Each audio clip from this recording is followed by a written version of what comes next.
Olá, seja muito bem-vindo à paz do Senhor. Eu me chamo Marta Rocha e esse é o Conecta EBD. Curte aí, deixa o seu like, se inscreva no nosso canal, ative o sininho das notificações e deixa Deus abençoar a tua vida poderosamente. É uma honra, um prazer, uma grande satisfação compartilhar com você esta pré-aula que hoje nós chegamos na lição de número 10, para a glória de Deus, para que o nome do Senhor venha a ser glorificado, porque são lições importantíssimas, lições a qual nos instrui a sermos imitadores de Cristo. Quem segue a Cristo purifica o coração. E a pergunta de hoje é: como está o seu coração? Porque o coração é a fonte de todas as coisas. Tendo o tema principal da nossa aula de hoje, aula de número 10, quem segue a Cristo purifica o coração? A pergunta que eu já deixei aqui foi: e como está o seu coração? Você tem cuidado dele? O texto principal aqui que nos orienta para a base, das nossas palavras durante toda a aula está encontrado em Mateus 11:28, que diz da seguinte maneira: Vinde a mim todos que estáis cansados e oprimidos, e eu vos aliviarei. Aleluia, palavras de Jesus Cristo. E o resumo da lição: o cerne do cristianismo é a transformação de vida, mudança de caráter e uma comunhão com Jesus.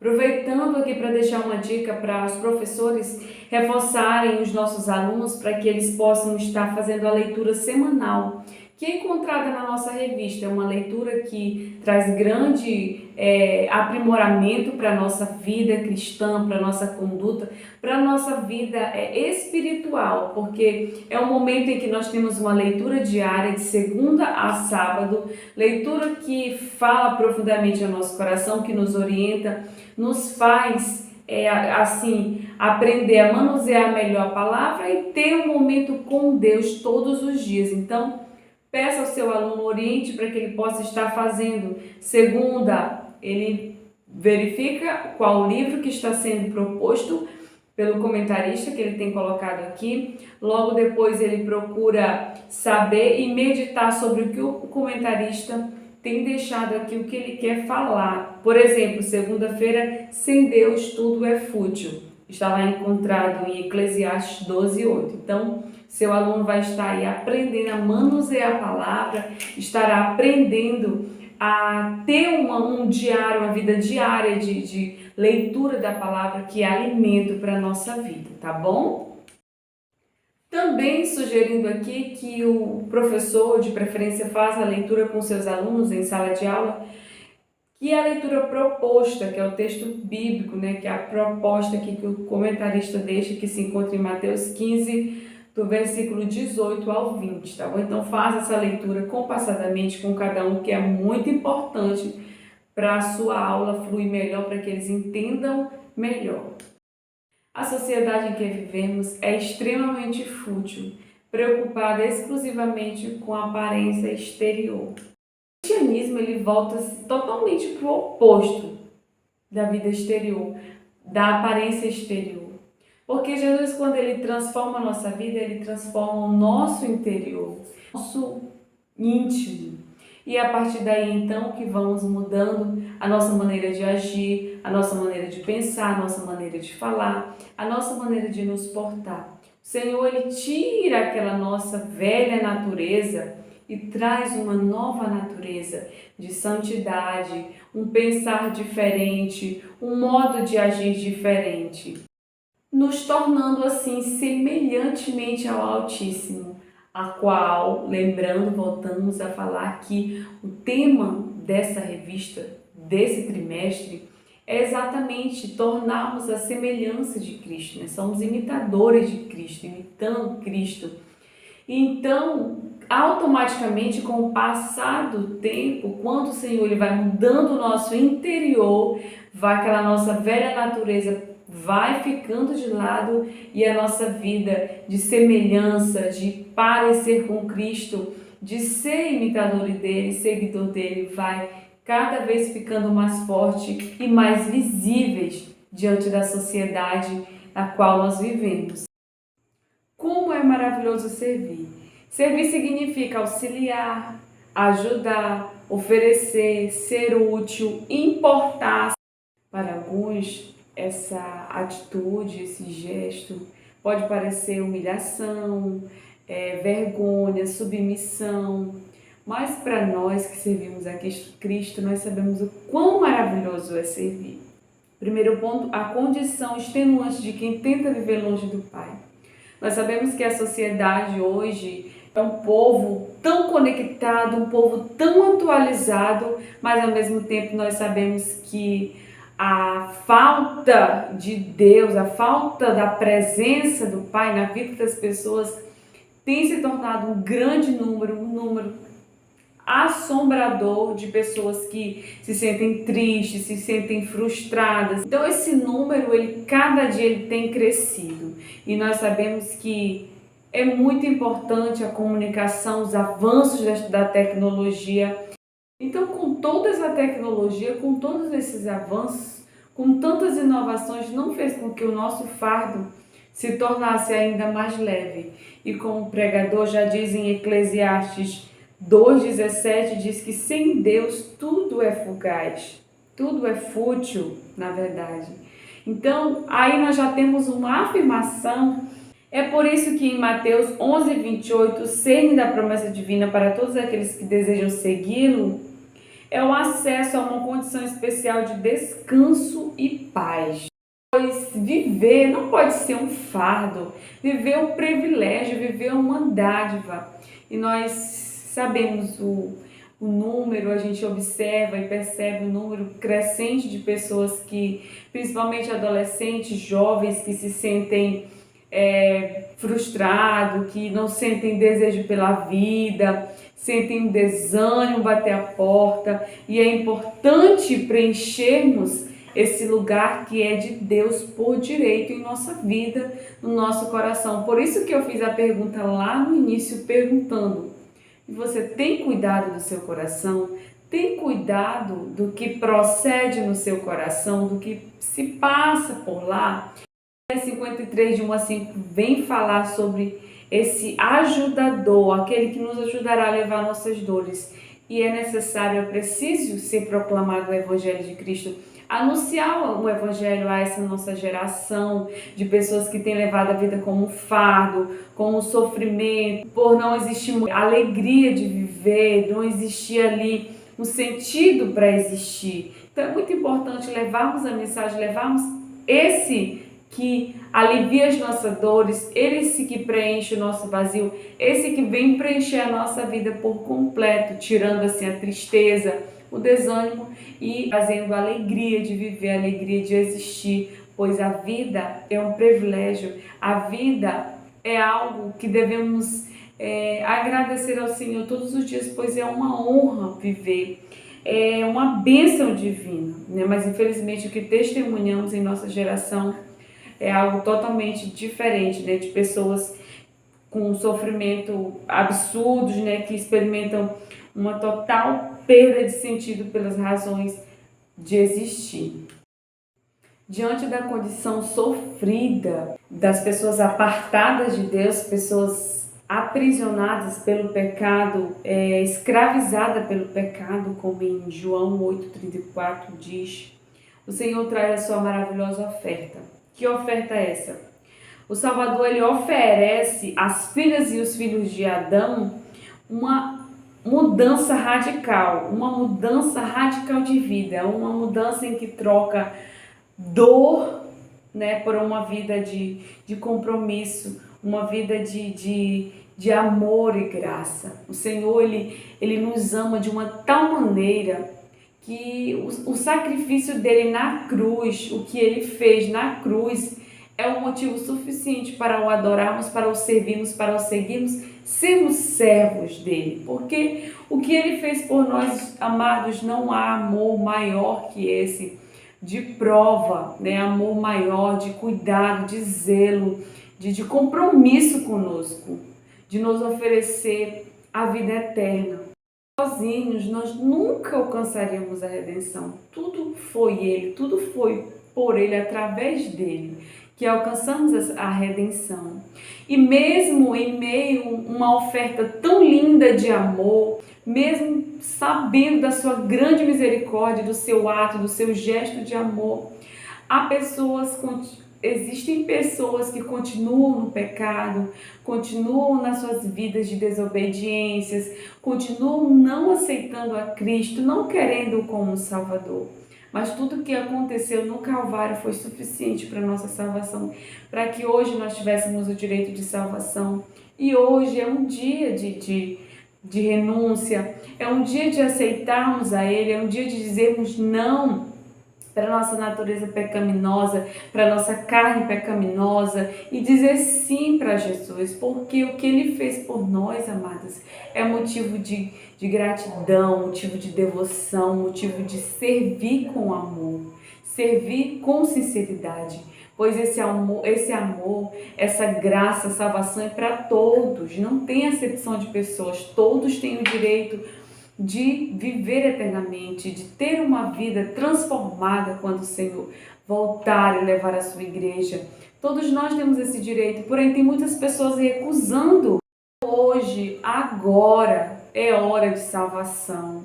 A salvação bate na nossa porta agora, nesse exato momento, pois nós sabemos que depois da morte nós não vamos ter mais essa oportunidade que estamos tendo agora. Depois da morte só nos resta colhermos o que plantamos, né? De bem ou de mal, o que resta é colhermos. Isso você encontra em Hebreus 29, 27, tá bom? O convite é um compromisso de amor. Prolifera na atualidade um pseudo-evangelho, no qual as pessoas são manipuladas a acreditar num cristianismo descompromissado, sem qualquer renúncia.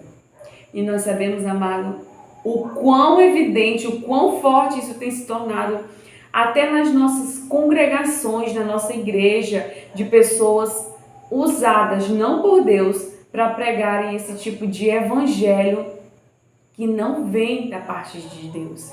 Pois o evangelho em si, ele cobra de nós renúncia, cada um temos que tomar a nossa cruz e carregar, é bíblico. Cada um tem que tomar a sua cruz.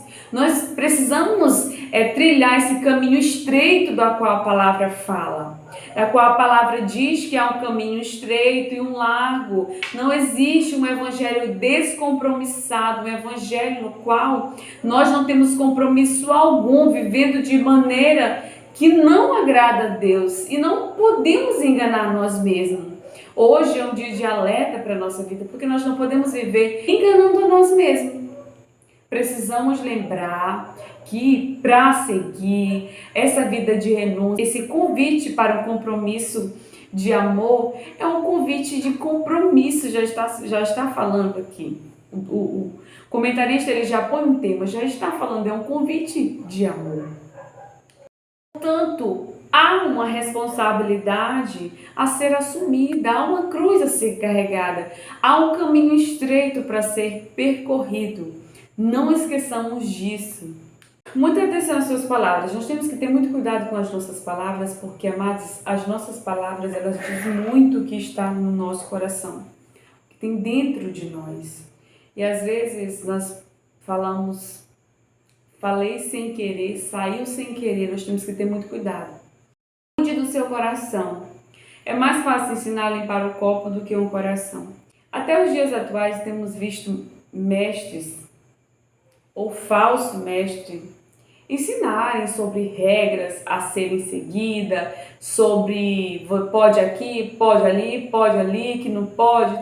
E nós não temos visto muitos dos ensinamentos de como se comportar, ter uma conduta cristã, como viver de maneira que agrade o reino, o que agrada, porque viver Cristo, ser servo, mesmo sendo servo é liberdade. Nós não vivemos preso a algo que fazemos como fardo, como algo pesado, algo que nos maltrate, não. Nós servimos por amor e é maravilhoso servir, mas há muitos mestres por aí criando rótulo, criando maneiras de viver, regras para se viver de uma maneira que agrade a Cristo e esquecendo quais são os princípios do céu, os valores do reino, e o que significa ser uma nova criatura em Cristo, a liberdade e responsabilidade que nós, enquanto cristãos, temos que ter.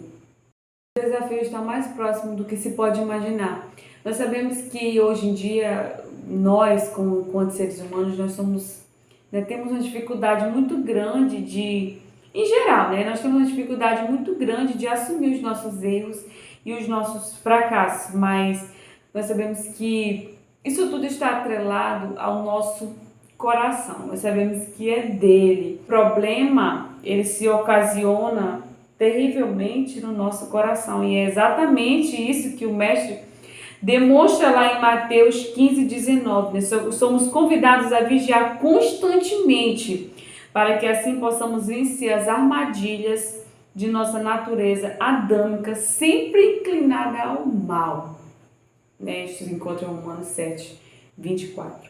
É uma luta diária, amado. É uma luta que todos os dias temos que vencer. São leões que temos que matar, são leões que temos que enfrentar, são gigantes e batalhas travadas no dia a dia, porque a nossa natureza ela é pecaminosa, a nossa natureza adâmica, como o comentarista fala, é voltada para o mal, e o Senhor é quem nos livra, o Senhor é quem nos liberta. Então é importante cuidarmos do nosso coração, termos o cuidado de limpar o nosso coração, porque é muito difícil tomar essas atitudes de cuidar do coração, limpar o coração, purificar o coração.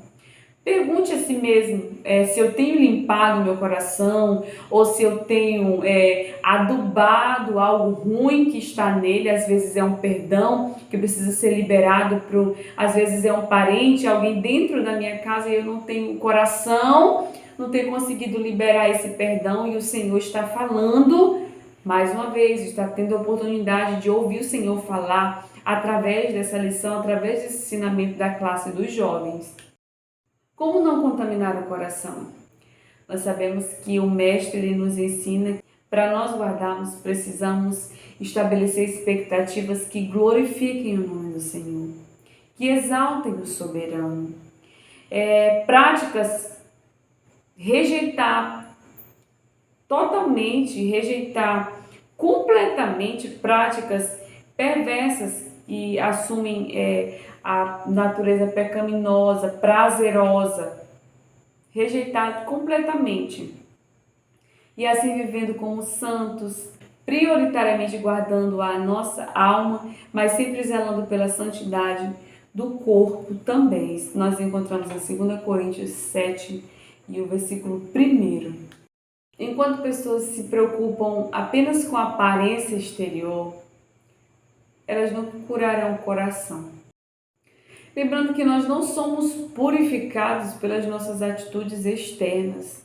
Nós nos tornamos puros em nosso interior quando Cristo ele renova nossa mente, quando Cristo ele nos torna semelhante a esse. Essa é a grande diferença.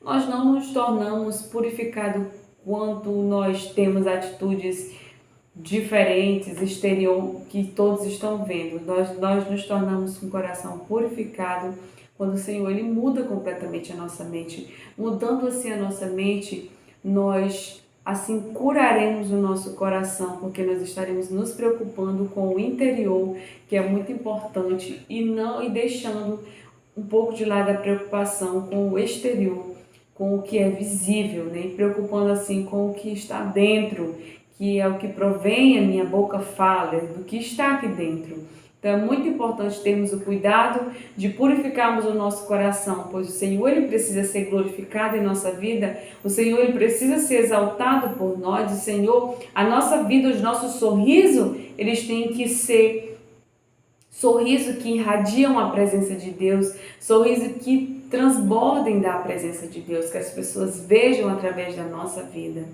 E nós temos que ter o prazer em viver, o prazer em estar com o coração purificado, purificando cada dia mais, para que assim o nome do Senhor venha a ser glorificado na minha vida e na sua vida.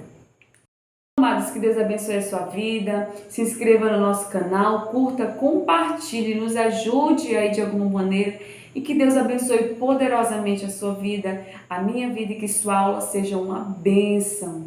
Amém?